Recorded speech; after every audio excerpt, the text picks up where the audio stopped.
untuk tema COVID pada ibu hamil ya dok. Iya, betul. Selamat sore dokter. Iya, selamat sore. Boleh memperkenalkan diri dok? Iya, saya Dr. Boy Rifai, PhD Siregar, spesialis obstetrik ginekologi yang bekerja di Rumah Sakit Mulia, Tangerang. Terima kasih sudah diundang oleh Mbak Okti dari Iya, dokter. Rumah Sakit Mulia untuk acara bincang hari ini. Oke dokter, kita sore ini ya dok akan membahas tentang pandemi COVID se-Indonesia dok ya. Iya. Istilahnya lagi benar-benar mewabah banget untuk COVID ya dok ya. Iya, benar. Kalau kita membahas COVID ini kan pada umumnya itu terjadi pada ibu hamil itu sangat banyak terjadi ya dok ya. Iya, benar. Pasien saya juga banyak banget. Pasien banyak ya dok ya. Iya. Pada pos ibu hamil ya dok ya. Di sini saya akan mengajukan kita bincang-bincang seperti biasa dok ya. Iya. Saya akan menanyakan kalau untuk kasus pada ibu hamil dok, Mm-mm. untuk bisa dilakukan vaksin booster itu pada kehamilan usia berapa ya dok? Pada ibu hamil ya, Iya. Biasanya boleh dilakukan vaksin itu usia kehamilan 13 minggu ke atas. Oh 13 minggu ke atas, jadi Iya. boleh dilakukan vaksinasi ya dok ya. Iya, benar. Itu vaksinasi booster itu jaraknya dari satu ke kedua itu berapa lama ya dok jaraknya? Jadi rata-rata juga sudah pada vaksin yang ketiga nih ya, mungkin ya dari jadwal yang lalu mungkin udah ada yang 2 kali atau yang udah ada yang sekali ya.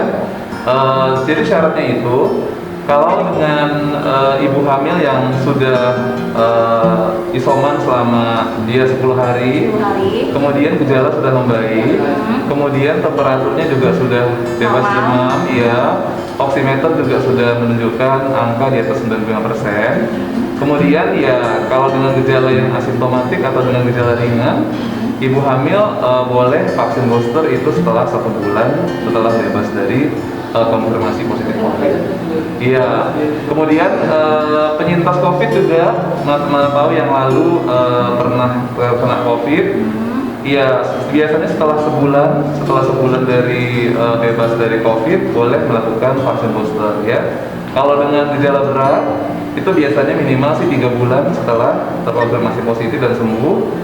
Penyintas COVID-19 juga yang lalu sudah pernah terkena COVID dengan gejala berat boleh melaksanakan vaksinasi booster setelah 3 bulan sembuh, minimal sampai maksimal 6 bulan. Oh, maksimal 6 bulan. Iya. Jadi batas waktunya 3 sampai 6 bulan dok ya. Benar. Kalau untuk ibu hamil nih dok ya, pada sudah terdiagnosa untuk COVID ya dok ya. Iya. Itu berbahaya nggak sih dok untuk ibu hamilnya dengan janinnya dok? Iya, ini juga banyak pertanyaan ya ke saya juga, ke ruang praktek sehari-hari juga ya. Jadi bagi ibu hamil yang terkonfirmasi positif COVID, itu menurut penelitian dari CIC ya, Center for Infectious Control, itu menyatakan bahwa tidak pernah ditemukan ya bukti medis adanya penularan coronavirus dari ibu hamil dengan janin dalam kandungannya ya. Kemudian kalau menurut penelitian dari CDC, Center for Disease Control, itu menunjukkan bahwa tidak pernah ditemukan coronavirus di cairan ketuban ibu hamil, ataupun juga bahkan tidak pernah ditemukan juga pada cairan ASI dari ibu hamil. Iya, cairan ASI dari ibu menyusui maksud saya. Oh, Iya. Jadi, iya, jadi penularannya pada dasarnya itu memang mungkin ada kontak erat ya. Jadi setelah lahir, mula-mula bayi itu dilahirkan itu terkonfirmasi negatif masih, tapi setelah ini di Tiongkok, di Wuhan ya pada saat itu, setelah 30 jam dia hidup di luar rahim ibunya baru terkonfirmasi positif. Jadi dalam hal ini memang penularan dari ibu ke bayi itu memang karena kontak erat atau percikan air liur ya. Biasanya sih efek ke janin setelah terkena COVID ya mungkin ya waktu dalam kandungan ya mungkin ada IUGR atau pertumbuhan janin terhambat, dan juga bisa mungkin walau hamilnya di bawah 20 minggu ada pernah terbukti keguguran.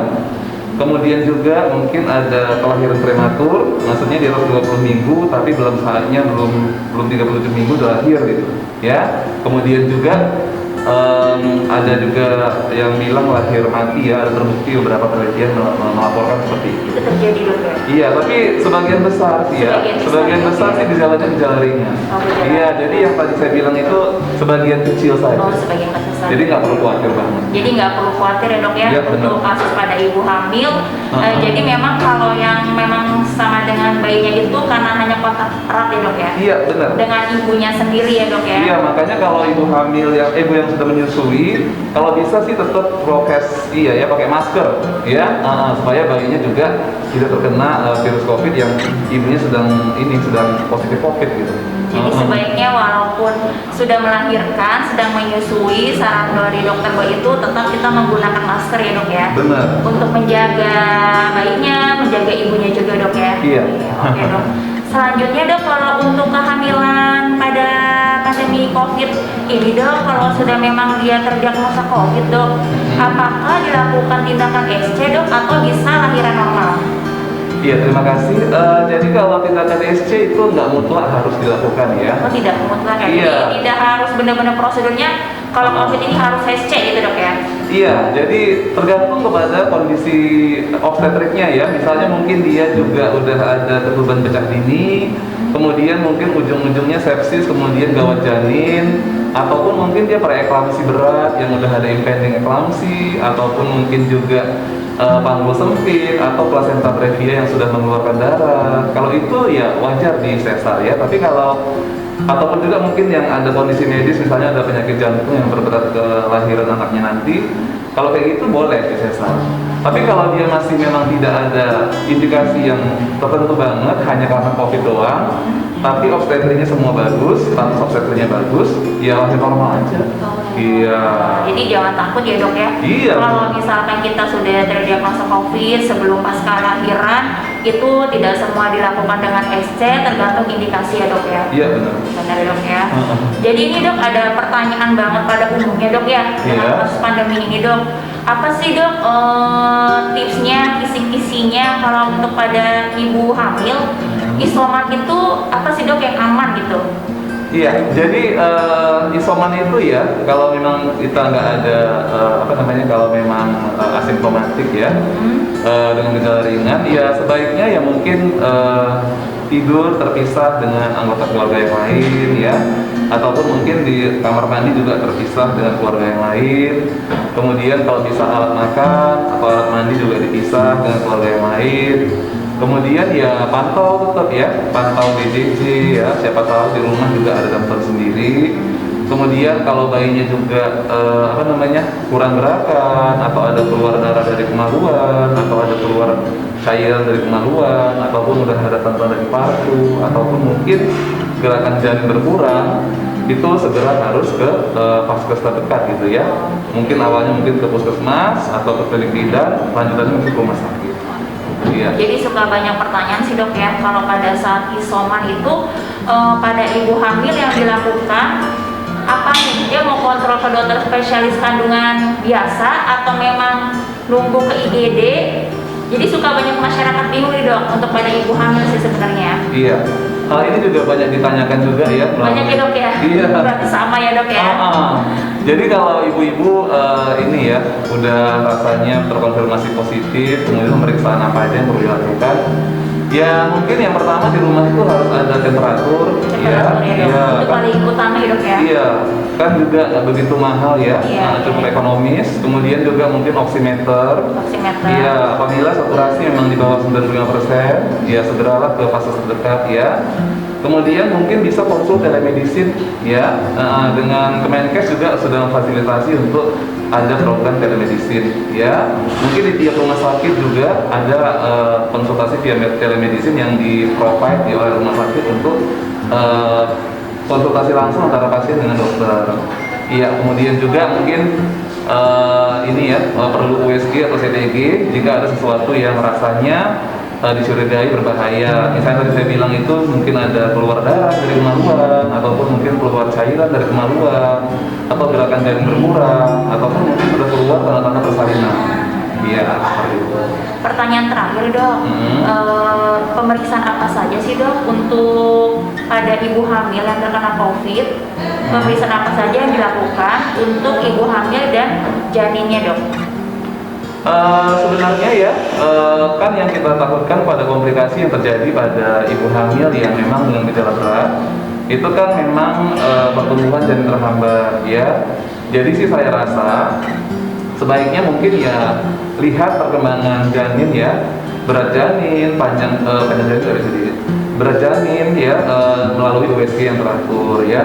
Kalau memang saat isoman belum bisa dilakukan USG, tapi pada saat nanti setelah isoman selesai, kemudian gejala membaik, coba lakukan USG yang teratur, coba tanya detail mengenai berat bayinya pada saat ini berapa yang sedang dikandung.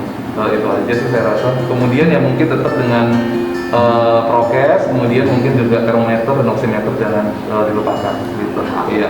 Jadi tetap vitamin juga dok ya? Vitamin juga. Pada ibu hamil Iya. saat terkena COVID itu juga wajib ya dok? Iya, jadi banyak juga ibu hamil menanyakan, dok saya perlu minum obat apa? Banyak banget ya, Banyak banget ya, dok. tapi sejujurnya ya kalau memang gejalanya asimptomatik atau gejala ringan, ya ibu hamil nggak perlu terlalu banyak makan obat ya. Itu vitamin hamil aja sudah meliputi kan vitamin C, vitamin D, itu semuanya sudah tercantum di situ. Asam folat, kalsium, kadang-kadang ada DHA juga atau penambah zat besi untuk penambah darah, itu sudah cukup. Itu sudah cukup. Iya, kecuali dengan gejala berat mungkin bisa ditambahkan dengan obat kilat atau obat batuk. Iya. Iya, nggak terlalu berat dosisnya dok ya? Iya benar.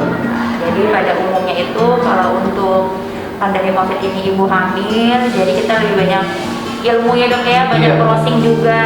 Iya, benar. Jadi tidak usah takut dengan pandemi yang lagi mewabah seperti ini. Iya. Semoga cepat berlalu ya dok. Insya Allah, Iya, amin. semoga semua pandemi cepat berlalu. Iya. Dan dokter juga sehat-sehat ya dok. Iya, terima kasih. Terima kasih dok untuk sahabat Rumah Sakit Mulia. Iya.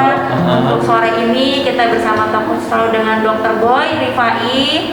Kalau untuk bertemu dengan beliau boleh datang ke Rumah Sakit Mulia di jam praktek beliau. Iya. Oke.